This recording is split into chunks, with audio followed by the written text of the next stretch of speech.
All right, let's go ahead and get started. We're about 7-8 seconds late. All right, so we're going to talk about med jacking today. It's very exciting. It's been in the news a lot lately, as we've all seen and read. It's not just a theory anymore. It used to be that people would conjecture about it, but we have multiple proof of concepts already done. Just wanted to go through a few disclaimers so we're on the same sheet of music. But first, thanks for everybody coming out. We appreciate it. And like people have said earlier, please visit the vendors. Now, this is my opinion only. This is not representative of my employer. I prepared this in my personal capacity. And we've all seen this before, haven't we? This is for entertainment and educational purposes only. Don't hack other people's stuff. They won't appreciate it. And if you do, shame on you. It's not the con's responsibility. What we're going to talk about today is applicable as of today.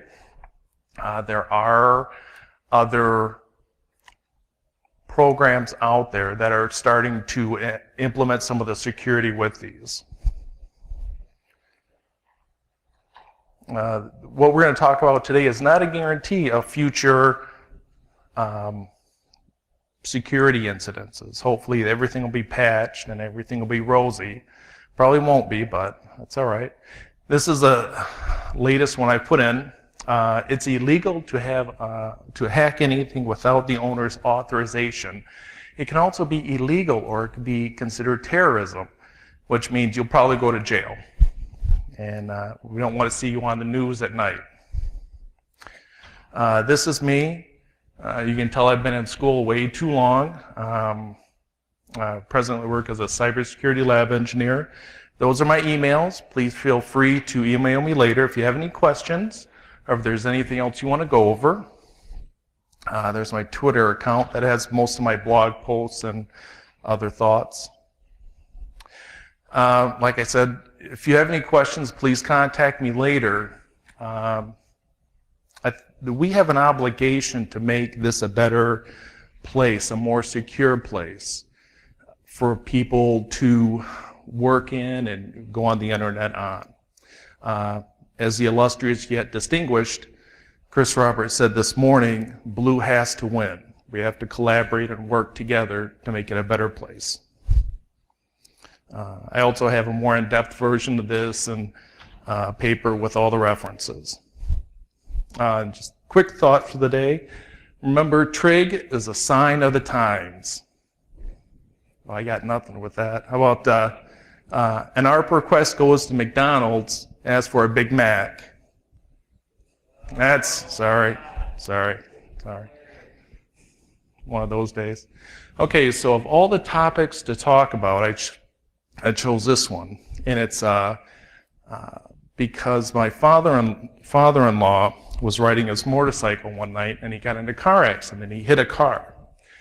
So they take him to the hospital, and they discover he has a cardiac problem, so they install a pacemaker, and it just happens to be a St. Jude pacemaker, St. Jude medical pacemaker. And everything was fine, and he feels better than ever, big happy smiley face, and all of a sudden, there was a recall. So he had to go back in, and then everything wasn't so pleasant. So what we're doing is we're implanting these devices in our bodies that are insecure, that could potentially kill us. And there hasn't been an amount of oversight necessary to remediate this. Now, this is for research only. One of the items we'll talk about is the MedSec and St. Jude medical lawsuit. We'll talk about some other devices also. But my father-in-law is still alive. I'm not in his will, and you won't see me on one of the Dateline shows saying, I didn't do it, I'm innocent.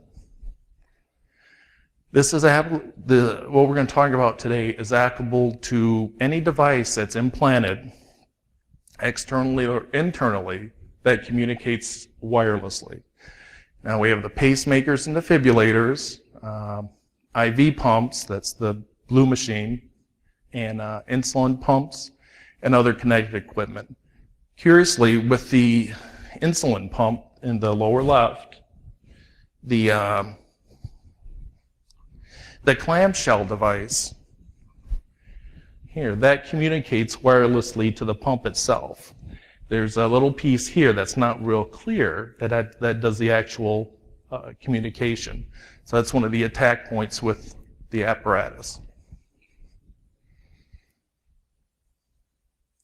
Unification. Obviously, these are two pieces, totally different pieces of equipment. The pacemaker's on the top, and obviously the car is on the bottom. And there's a pacemaker going around that you can take a look at. The commonality is these both communicate wirelessly, and that's one of our attack points. The security that's in place with these, it's mostly with two different options. It's not in place at all, or it's woefully inadequate.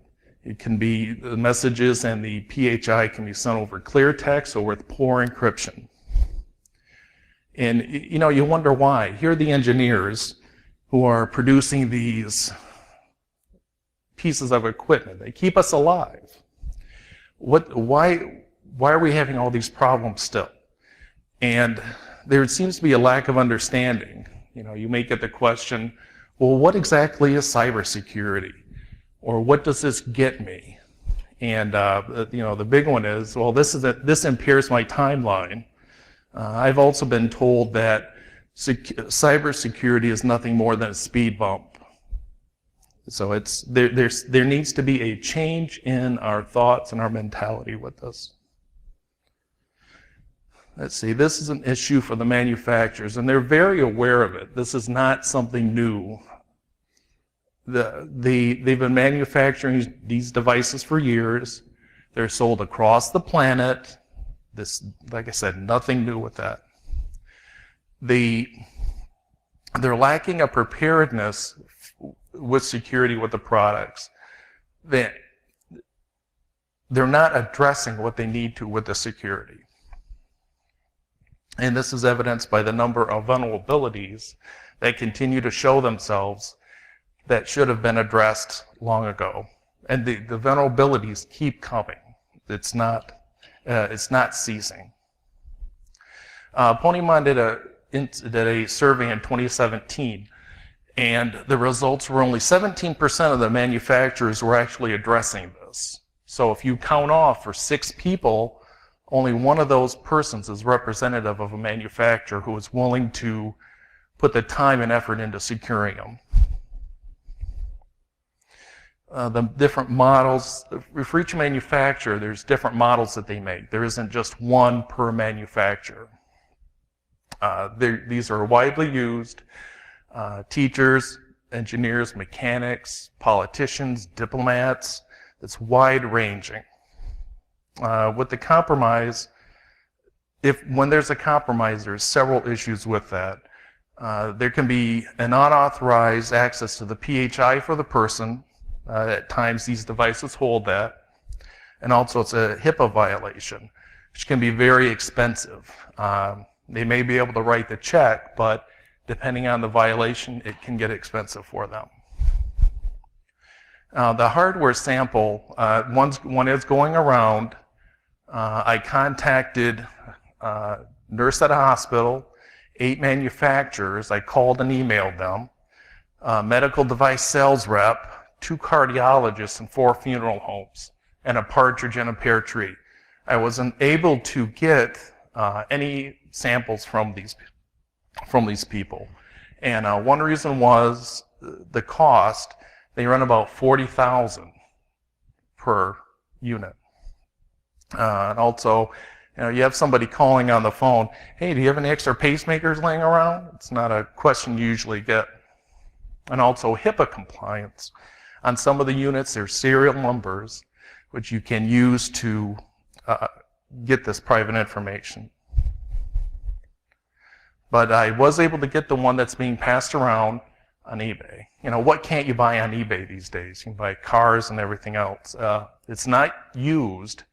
It's a display model, so you won't get zapped as it's going around. I promise.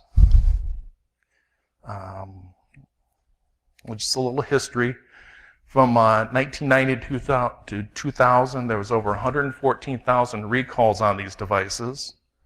2001, 25 million devices had been implanted. 2005 was the first death noted. 21-year-old, their pacemaker malfunctioned. So instead of getting a shock to get their heart back in rhythm, it malfunctioned and shorted. 2006, half of the devices in use were using software, so you can see the advancement. They're becoming more complex at that point in time. 2008, some of the vulnerabilities began to be noted. So the manufacturers started to think, oh, there could be a problem with this. Let's look into it. 2010-11, hospitals were closed due to had to close their cardiac cath units due to malware. 2011, it started to spread, and they started to look at insulin pumps and the problems with those. 2012, Barnaby Jack gave a presentation on hacking a pacemaker and delivering a shock in Australia. Let's see. 2014 to 16, more security research had been done on this. The FDA in 2016 started to get more involved with their guidance because they saw there was a problem coming along with this. Researchers at a university in 2016 researched 9 different ICDs, the pacemakers and the defibrillators, and they focused more on the RF, the wireless communication, and they used very cheap and easily accessible equipment to do the research to compromise these. And they were able to drain the batteries and transmit commands to the devices, which is a bad thing for the person with the device. Lastly, 2016, Johnson & Johnson had an issue with their Animas wireless insulin pump. They had informed over 114,000 doctors and patients that there were 3 vulnerabilities with this. So that's not a good thing. Normally how the process works is the device retrieves the data, makes little adjustments. It could be to increase, decrease the baseline amount of medicine. If you need a shock, gives you a shock, what have you. These allow you to have remote access.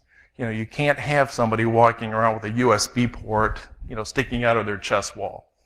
It's not a good look. It's not fashionable. It's also dangerous. So the updates are delivered OTA, over the air, to these. And generally, it's a confidential process. It should be. So the data is encrypted in some fashion going out and coming in, which reduces the potential for a compromise. Worst case scenario. Now, this was on a TV show, but as I noted, these are used through society, mechanics, teachers, professors, diplomats, CEOs, C-level, everybody. So let's say you have somebody coming in for a meeting, and let's say you want them to stop using oxygen. If you attack the device, and I'll show you, you can do that up to 50 feet away plus. What you can do is deliver them a shock or disable it, so if they need it, it's not there for them to have, and they can pass on. So one morning I was watching Law and Order, right? And a quote I got from that was, the old crusty DA said, "I have no problem with science. I just wish it would give the law time to catch up." So if you switch out InfoSec with science, it's more applicable to us. Most of the legislators are attorneys, poli-sci majors, and they really don't know much about what we do. They know what they do know is from the headlines, sound bites, and what the contributors tell them. The wheels of justice move incredibly slow. They, as you know from in school, going over the civics lessons. It's a very templated process, and it's intentionally slow. Now, InfoSec, on the other hand, moves rather rapidly. At times we have changes per week, per day.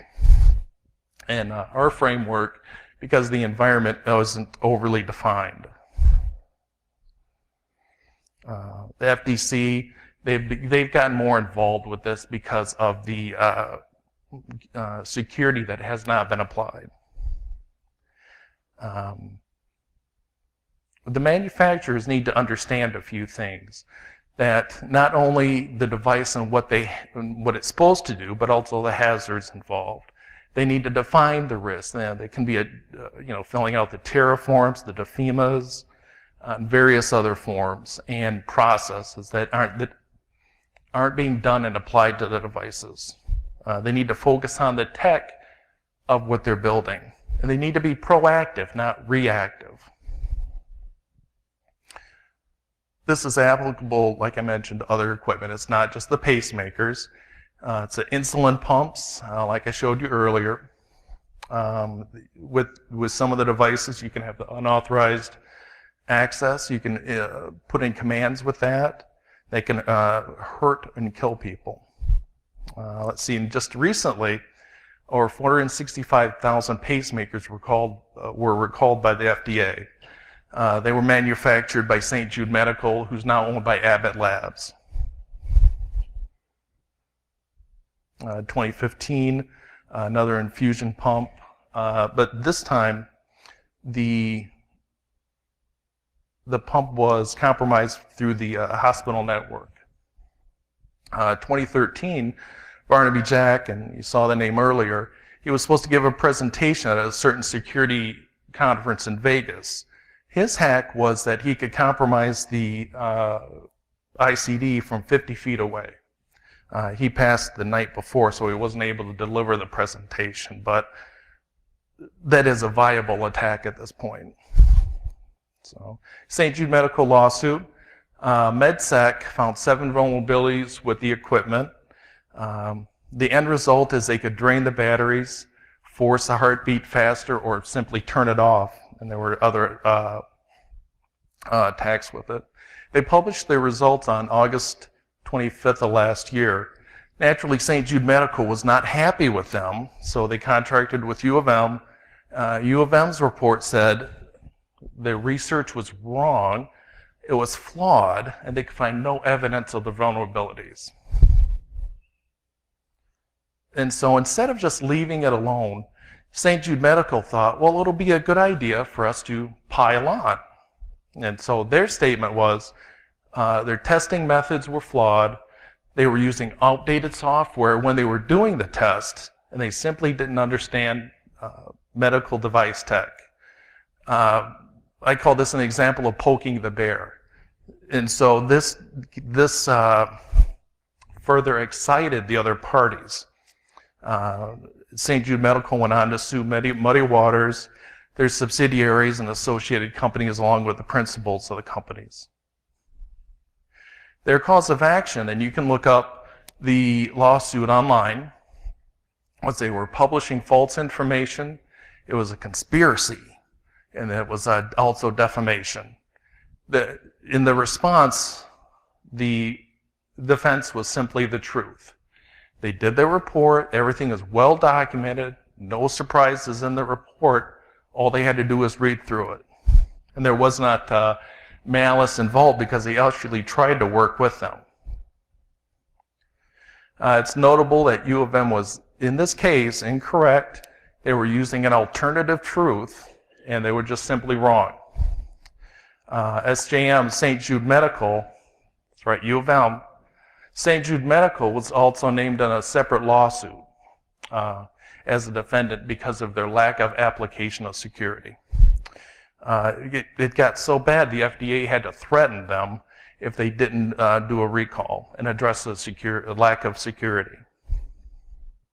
Now I'm not going to read this, but the bottom line is in the second bullet point, an independent lab looked at it, just so you could have a third party looking at what's going on with the process. And they said the device does not meet the security requirements of a system responsible for safeguarding life-sustaining equipment implanted in patients. Which means if this is in you, it's a good chance you might die because of it. Insecurity. Okay, so MedSec, this wasn't a quick report.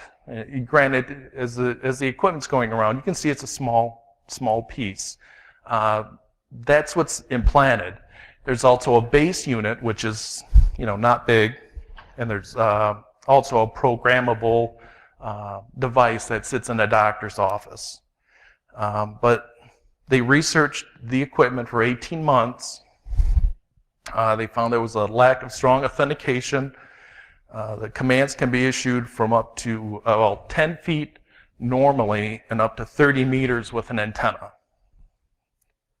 Why somebody would need to be 30 meters away from their base station for their equipment for an update's beyond me, but that's another story. So the authentication was poor. There was a fixed coded override with it.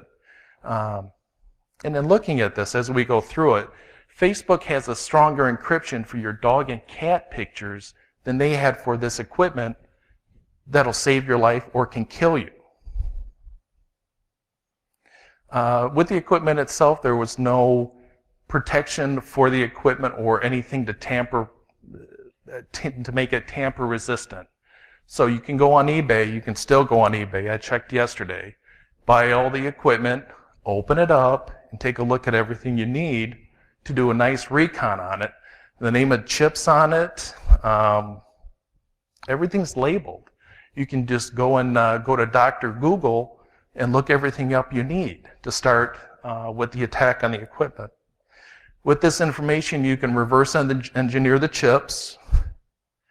Like I said, it's amazing what you can find out there on Google with this, with anything. They were able to gain root on the equipment. The base station that the pacemaker communicated to wasn't encrypted. You could go online and look up all the security information on it without a problem. And the screenshot is their evidence of them getting root. To communicate with it, you only needed the IMD, and that's the ID that's on the bottom of the base unit. Now here's the Zarlink chip that's in the equipment, that's in the base unit, not in the pacemaker. Anybody can go online and review the data sheet on this. And if you look at it, and this is nice for reverse engineering. If you look at it, all the information is already, that's a little fuzzy, but it's printed on the tops of the chips. No effort was made to obscure it so that anybody going on eBay can buy it and review what they needed to get started working on it. And yesterday, I thought, well, look, I'll just get an update. So yesterday I went online and some of the manuals for the Zarlink chip are still out there. And you can see from the table of contents some of the areas that are present that you would use to do the reverse engineering, unfortunately. Now the programmers at the doctor's office, which programs the base unit that you have at your house, were not adequately secured. The hard drive in those, you could just pop it out and pull the data and the information from it. They weren't even encrypted. Just need a simple cable that you can buy on Amazon. With the code review, they only did it on a part of the code. They just didn't run it on the full program's code, which is a problem. The FDA eventually confirmed MedSec's findings. And in January this year, St. Jude Medical issued the press release that they'd be pushing the patches. With this, several potential attacks with the commands that you can send to the equipment. You can have repeated electrical shocks to the heart. So at Christmas time, when your uncle acts up, you can just get on your laptop and give him a couple zaps to get him back in line. But don't do that. They can reconfigure the device so it doesn't deliver a shock when the patient needs it, so they would die. And also with the Maximo DRVVE DDR, which is another pacemaker, you can wirelessly attack that. You can have a replay attack. And so I don't leave you with, oh, there's a problem. This is how you can break it.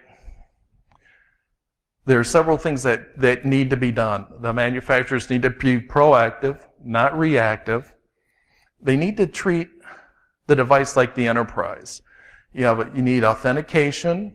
You need even simple protocols, something. Just don't have the information going from the equipment. Limit the communication range. The patients are told any updates, and when it pulls the data from the pacemaker, it'll be at night when you're sleeping. There isn't a need to have the base unit out by the street away from your house. It's supposed to be by the bedside, so there's no need to have such a wide communication range with that. There shouldn't be any back doors left with these. DevOps, yes, that's great for them, but when it goes into production, you don't need that. They need to put themselves in the shoes of the developer. Secure the hardware, obscure the chips. Don't make it so easy for anybody just to go on Google and look up the information they need. And, especially the manual. Remove the debugging options with the chips. And that's pretty much it. That's just me again. Like I said, if you have any questions, feel free to email me. I'll get right back to you. Thank you for your time.